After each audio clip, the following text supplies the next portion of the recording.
चलिए तो अब शुरुआत करते हैं आपकी सेहत की। आज हम बात करेंगे हीट वेव यानी भीषण गर्मी के उस खतरे की जो हर साल लाखों लोगों की सेहत पर गंभीर असर डालता है।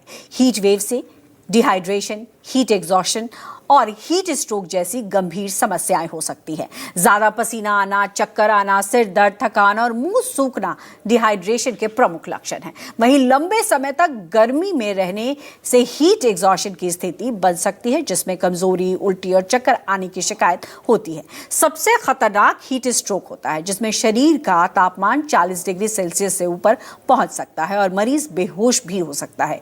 छोटे बच्चे, बुजुर्ग, गर्भवती महिलाएं, बाहर काम करने वाले मजदूर, दिल, किडनी, ब्लड प्रेशर और डायबिटीज के मरीज को ज्यादा खतरा हो सकता है। हीट वेव के बढ़ते खतरे को देखते हुए दिल्ली के अस्पतालों में भी कई विशेष तैयारियां भी की गई हैं, जिसमें आरएमएल अस्पताल प्रमुख है। आपको यह भी बता देते हैं कि अस्पतालों में हीट स्ट्रोक यूनिट भी बनाई गई है।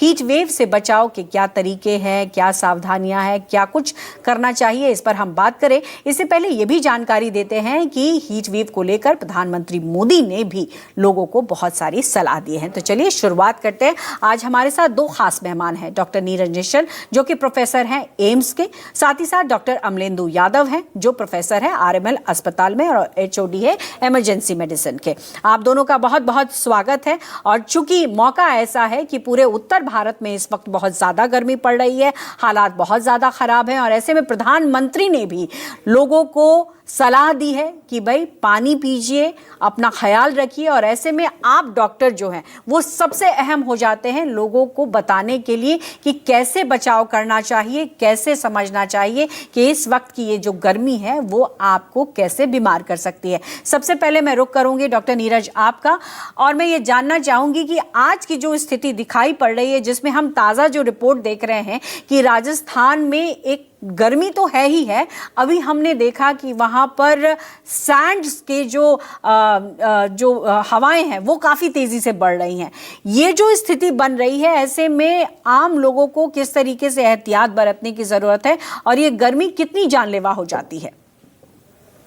नहीं, बिल्कुल। जो हमारा शरीर है एक पर्टिकुलर टेम्परेचर पे फंक्शन करने के लिए बना है, और किसी भी रीजन से अगर ये टेम्परेचर बॉडी का रेगुलेट नहीं हो पाता है तो फिर हमारे लिए परेशानी का कारण बनती है। जो सिंपल जो हीट रिलेटेड डिजीजेज हैं उनका स्पेक्ट्रम होता है। तो अगर धूप में अगर आप माइनर फॉर्म है, जैसे सनबर्न हो सकता है, पिकली हीट्स हो सकते हैं, अगर आपने ध्यान नहीं दिया, उसमें फिजिकल एक्सर्शन करते रहे, तो फिर ये आपका हीट एग्जॉशन और अल्टीमेटली जो सीवियर फॉर्म है हीट स्ट्रोक में जाता है। अगर ऐसे ड्राई सीजन में अगर धूल की आंधी आती है तो जो रेस्पिरेटरी कंप्लेंट्स वाले पेशेंट्स हैं उनके लिए और एक्स्ट्रा बर्डन बढ़ जाता है। तो मैं कहूंगा कि हीट अपने साथ एक चुनौती लेकर आती है, मल्टीपल प्रॉब्लम्स एक साथ आते हैं, बट अगर हम अवेयर रहें कि क्या क्या प्रॉब्लम्स होती है, क्योंकि ये इंडिया में हीट वेव कुछ नया नहीं है, हर साल ये आता है। तो अगर हम तैयार पहले से रहें, पहले से लोगों को अवेयर करके रखें कि भाई क्या क्या परेशानियां हो सकती है, कैसे बचाव करें, तो डेफिनेटली हम इसके साथ रहने की आदत डाल सकते हैं। बिल्कुल। लेकिन डॉक्टर नीरज, जैसे कि स्थिति हम देख रहे हैं, दिल्ली में पानी की भी बहुत किल्लत है और ऐसे में लोगों की समस्याएं अलग अलग दिख रही हैं। लेकिन जब पारा 45 से ऊपर चला जाता है किसी भी राज्य में, और जब ये पारा 45 से ऊपर हो, ऐसी स्थिति में कौन सी बीमारियां जो हैं वो ज़्यादा एग्रवेट हो जाती हैं, यानी ज़्यादा खतरनाक स्थिति में चली जाती हैं? देखिए, जो सबसे डायरेक्ट इफेक्ट जो हीट का होगा वो बॉडी में आपको, जैसे मैंने कहा, डिहाइड्रेशन के बाद जो आपकी बॉडी के डिफरेंट ऑर्गन्स है, क्योंकि बिना पानी के ऑलमोस्ट बॉडी का 60% पानी है। तो अगर ये पानी की मात्रा कम हो जाए, बॉडी का टेम्परेचर जो 37 डिग्री सेंटीग्रेड के आसपास मेंटेन करना होता है, ये कोर टेम्परेचर बढ़ते जाए, क्योंकि बॉडी में जो भी एक्स्ट्रा हीट जनरेट होता है वो बॉडी अपने बाहर निकालता है, डिसिपेट करता है। तो जो सबसे कॉमन तरीका होता है वो स्वेटिंग के थ्रू होता है। उसके अलावा कन्वेक्शन, कंडक्शन, ये सब माइनर प्रोसेस है। तो अगर ये हीट नहीं आया तो डेफिनेटली टिश्यू लेवल पे डैमेज होना शुरू होता है, जो हमारे ऑर्गन्स है वो अफेक्ट होने शुरू होते हैं। तो डिहाइड्रेशन आपके हार्ट प्रॉब्लम को एग्रवेट कर सकता है, आपकी किडनी को अफेक्ट कर सकता है, और सीवियर फॉर्म जब टेम्परेचर बहुत ज्यादा हो जाता है ब्रेन पे अफेक्ट करना शुरू होता है, जिसको हम हीट स्ट्रोक की बात करते हैं। कि पेशेंट में एंड ऑर्गन डैमेज जो ब्रेन पे होना शुरू हो गया, पेशेंट के कॉन्शियसनेस पे गड़बड़ी आएगी, पेशेंट्स को फिट्स आने शुरू होंगे, पेशेंट का बॉडी टेम्परेचर 106 के ऊपर चला जाता है। उसके साथ साथ जैसे जैसे टेम्परेचर बढ़ते जाएगा आपके एंड ऑर्गन डैमेज होते जाएंगे। तो जिनमें पहले से ही कॉम्प्रोमाइज है, चाहे वो हार्ट कॉम्प्रोमाइज है, कोई हाइपरटेंसिव है, हार्ट का मरीज है, किसी का किडनी खराब है, कोई डायबिटिक है, किसी की फेफड़े की परेशानी है, ये सारी बीमारियां एग्रीवेट हो जाएंगी। तो जो है सिर्फ कोमॉर्बिडिटी वाले लोग नहीं, जो नॉर्मल लोग हैं उनमें भी ये परेशानी करता है। तो मैं कहूंगा कि कोई भी इससे सुरक्षित नहीं है, बट डेफिनेटली जो कोमॉर्बिडिटी वाले लोग हैं वो ज्यादा जल्दी इसके चलते होगा। एंड ऑफ कोर्स जो एक्सट्रीम ऑफ एजेज है, जो बच्चे हैं, छोटे बच्चे हैं जिनमें अभी थर्मो रेगुलेशन उतने अच्छे से मेंटेन नहीं होता है, या जो एल्डरली है, अगेन उनकी जो कैपेसिटी रिजर्व होता है वो काफी कम होता है, तो ऐसे लोग काफी वल्नरेबल हो जाते हैं। बिल्कुल, और इसीलिए ज़रूरी है ये जानकारी उन तक पहुंचना कि कैसे बचाव करें। ऐसे में डॉक्टर यादव मैं आपका रुख कर रही हूँ, क्योंकि हीट वेव है, हीट स्ट्रोक की बात हो रही है, और हमने देखा है कि दिल्ली में जिस तरीके से गर्मी पड़ती है या फिर आसपास के जो राज्य हैं वो जो गर्मी पड़ती है उसकी वजह से बाहर काम करने वाले लोग ज़्यादा इसके चपेट में आते हैं। ऐसे में किस तरीके की तैयारी अस्पतालों की तरफ से की गई है, क्या सावधानी लोगों को बरतनी चाहिए जब वो इतनी चिलचिलाती धूप में बाहर निकल रहे हो? तो नमस्कार, मैं आपके चैनल के माध्यम से ये बताना चाहूँगा कि गर्मी के समय में हीट स्ट्रोक के लिए हम हर साल एक्टिवेट हो जाते हैं, और आपके चैनलों के माध्यम से हम जनता को ये बताना चाहते हैं कि कैसे हम हीट स्ट्रोक से बच सकते हैं। जो हमारे सामान्य सुझाव होते हैं वो ये होते हैं कि जो हीट का मैक्सिमम टाइम्स होता है वो 11 बजे से 4 बजे के बीच में होता है। तो इस समय में हमें कोशिश करनी चाहिए कि हम बाहर जाना अवॉइड करें। अगर हम ये पॉसिबल है कि हम शेडेड एरिया में अपना काम शिफ्ट कर सकते हैं तो हमें अपना कार्य शेडेड एरिया में शिफ्ट कर देना चाहिए। दूसरा, जो हम गर्मी के समय में जनता को सलाह देते हैं कि हमेशा अपने शरीर को हाइड्रेट रखें, पानी लगातार पीते रहें। इसमें पानी सिर्फ प्लेन वाटर नहीं, इसमें ORS हो सकता है, लेमन वाटर हो सकता है, नारियल पानी हो सकता है, जिससे हमारे शरीर का इलेक्ट्रोलाइट बैलेंस भी बना रहे। हीट स्ट्रोक वो बीमारी है जिसमें हमारे बॉडी का टेम्परेचर 141 डिग्री 42 डिग्री चला जाता है। इसके साथ ही हमें CNS के सिम्टम्स आते हैं, जिसमें agitation, nausea, vomiting, unconsciousness, dizziness, blood pressure गिरना, हार्ट रेट बढ़ना, और हमारा जो तीसरा बहुत एसेंशियल कंपोनेंट है कि हमारी बॉडी का टेम्परेचर कंट्रोल करने का मैकेनिज्म जो होता है वो चला जाता है, वो खत्म हो जाता है। हमारी शरीर खुद से अपने तापमान को मेंटेन नहीं कर पाती है। ऐसी स्थिति में एक्सटर्नल कूलिंग ही इसका एक सोल्यूशन है, जिससे हम तापमान को फिर से 37 डिग्री जो हमारा सामान्य तापमान होता है उसको वापस ला सकें। RML अस्पताल ने 2024 से ही इसके लिए स्पेसिफिक मेजर्स लिए। हमने एक स्पेशल हीट स्ट्रोक वार्ड बनाया, जिसमें हमारे पास 2 इमर्शन टब्स हैं, और इनमें जो कैपेसिटी है वो 150 से 200 लीटर वाटर फिल करने के बाद और करीब 50 से 60 लीटर बर्फ इसमें डाल दी जाती है, और इसका फाइनल टेम्परेचर जो अचीव किया जाता है वो 1 से 5 डिग्री अचीव किया जाता है। ऐसे में जो हमारे हीट स्ट्रोक के पेशेंट्स आते हैं वो मोस्टली अनकॉन्शियस आते हैं, वो बेहोश हो चुके होते हैं। ऐसे में इन पेशेंट्स को वेंटिलेटर पे रखा जाता है और उस ice cold water immersion therapy दी जाती है, जिसका ड्यूरेशन करीब 25 से 35 मिनट होता है। इस ड्यूरेशन में जो मरीज का तापमान है हमें 38 से 39 डिग्री टेम्परेचर वापस लाना होता है, और उसके बाद ऐसे पेशेंट्स को डिपेंडिंग ऑन देयर कंडीशंस इनको वार्ड में या ICU में शिफ्ट किया जाता है। जितना जल्दी हम ये ट्रीटमेंट शुरू करते हैं उतना ही पेशेंट का आउटकम प्रोग्नोसिस अच्छा हो जाता है, और जितना हम डिले करते हैं उतना ही प्रोग्नोसिस और कॉम्प्लिकेशंस, मल्टी ऑर्गन फेलियर्स और मृत्यु होने तक की possibility.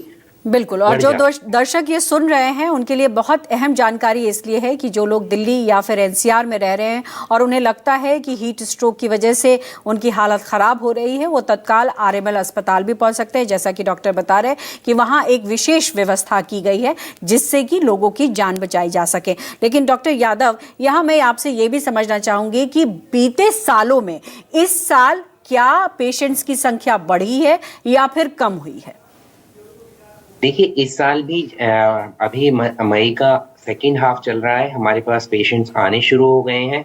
Fortunately in this week जो बारिश हुई है उससे टेम्परेचर थोड़ा सा कम हुआ है, लेकिन हम एक्सपेक्ट कर रहे हैं कि ये हमारा हीट स्ट्रोक पेशेंट्स का आने का सिलसिला लगातार बना रहेगा जून महीने में भी और जुलाई महीने में भी। और लास्ट ईयर हमारे पास पेशेंट्स नहीं थे, बट 2024 में हमारे पास करीब 75 पेशेंट्स थे, उसमें से करीब 27% मोर्टिलिटी थी। अगर हम ग्लोबल स्टैंडर्ड्स की बात करें, कोल्ड इमर्शन थेरेपी अगर ना मिले पेशेंट्स को तो मोर्टिलिटी 80% होती है, लेकिन अगर कोल्ड इमर्शन थेरेपी को हम टाइमली और प्रॉम्प्टली पेशेंट्स को दे पाए तो यही मोर्टिलिटी 10% तक आ जाती है। 80% से लेकिन सीधे जो हम लोग अस्पताल नहीं पहुंच पाए, क्या वो इस तरीके की थेरेपी या घर पे इस तरीके से कोल्ड इमर्शन की चीजें कर सकते हैं कि बर्फ का पानी या ठंडे पानी से नहा लेना? डेफिनेटली ऐसे में जैसे ही हमें विजिलेंट रहना है, जैसे ही हमारे शरीर का तापमान 104-105 डिग्री पहुंच जाता है और हमें लगता है कि ये हीट स्ट्रोक का पेशेंट्स है, तो हमें घर से ही थेरेपी शुरू करनी चाहिए, जिसमें हम ठंडा पानी पी सकते हैं, अपने बगल में एक्जिला में आइस पैक्स लगा सकते हैं, कोल्ड शावर्स ले सकते हैं, ठंडी जगह में शिफ्ट हो सकते हैं, एसी के एनवायरनमेंट में आ सकते हैं। लेकिन अगर टेम्परेचर 105 या 105 से ज्यादा है तो मेरा हमेशा सजेशन यही रहेगा कि ऐसे पेशेंट को हमेशा अस्पताल में जरूर जाना चाहिए, क्योंकि डेफिनेटिव ट्रीटमेंट वहीं पे है, क्योंकि इस कंडीशंस के बाद मल्टी ऑर्गन फेलियर और होने के कॉम्प्लिकेशंस आसार होते हैं। बिल्कुल डॉक्टर, इसमें कोई दो राय नहीं है और इसी को समझना बेहद जरूरी है। डॉक्टर नीरज, मैं आपका फिर से रुख करूंगी और एक अहम सवाल है, क्योंकि इसमें कहा जाता है कि जब गर्मी बहुत ज्यादा है आप पानी का इंटेक बढ़ाइए, लेकिन जैसा आपने जिक्र किया कि बहुत सारे ऐसे पेशेंट हैं जो किडनी एलिमेंट है या फिर डायबिटिक है, उनको पानी पीने की जो मात्रा है वो कम कही जाती है, और ऐसे पेशेंट जो मजबूर हैं पानी कम पीना है उनको, लेकिन उनको गर्मी में भी काम करना है, वो क्या करें? डेफिनेटली, तो ये जो हीट रिलेटेड इलनेस जो भी होता है, डिहाइड्रेशन जो होता है, उसमें पानी और इलेक्ट्रोलाइट दोनों का लॉस होता है।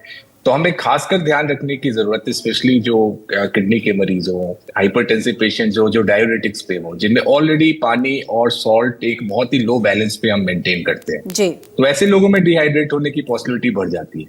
तो मैं आपको एक पर्टिकुलर अमाउंट नहीं बता सकता, क्योंकि हर पेशेंट का जो है, क्या दवाइयां चल रही हैं, क्या यूरिन आउटपुट है, किडनी खराब होने का कौन सा स्टेज है, मल्टीपल फैक्टर्स पर डिपेंड करता है जी। तो ऐसे लोगों को जहां तक पॉसिबल हो हीट में काम करने से बचना चाहिए। अगर ये फिजिबल नहीं है तो हमेशा एक डॉक्टरी ओपिनियन जिसके पास भी आप फॉलो कर रहे हैं कि अगर से 1 लीटर पानी उनको परमिटेड है पूरे दिन में, तो कितना हीट लॉस के चलते कितना पानी लॉस होने के चांसेस है, वो एक्स्ट्रा पानी उन्हें अपने पानी और सॉल्ट वो अपने डाइट में इंक्लूड करना पड़ेगा। तो मैं कहूंगा कि ये इतना स्ट्रेट फॉरवर्ड नहीं है, कोई खुद से डिसाइड ना करे कि उसे कितना पानी और सॉल्ट इंक्रीज करना है। ऐसे पेशेंट्स की मैं बात कर रहा हूँ, वो हमेशा अपने डॉक्टरी सलाह में ही इन अमाउंट्स को वेरी करें।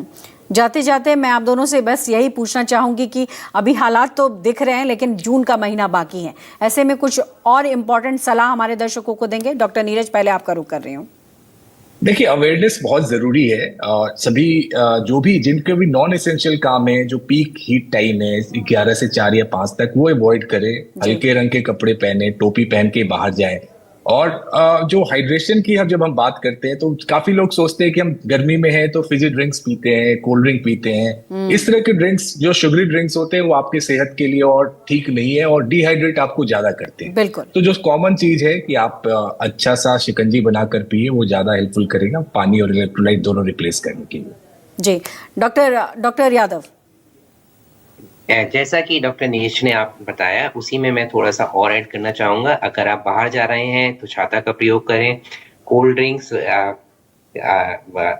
अवॉइड करके, जो कमर्शियल कोल्ड ड्रिंक्स हैं उनको अवॉइड करके, उससे बेटर है कि शिकंजी, नींबू पानी, नारियल पानी, छाछ, इनका इस्तेमाल ज्यादा करें और अपने आप को हमेशा हाइड्रेट जरूर रखें। बिल्कुल, बहुत बहुत शुक्रिया आप दोनों का। आप लोगों ने अपना कीमती समय दिया, हमारे दर्शकों को महत्वपूर्ण जानकारी दी, और ऐसे में गर्मी अभी बाकी है और उम्मीद हम यही कर रहे हैं कि आज के सुझाव से लोग जो हैं वो अपना बचाव जरूर करेंगे। तो सुरक्षित रहिए और देखते रहिए News 24।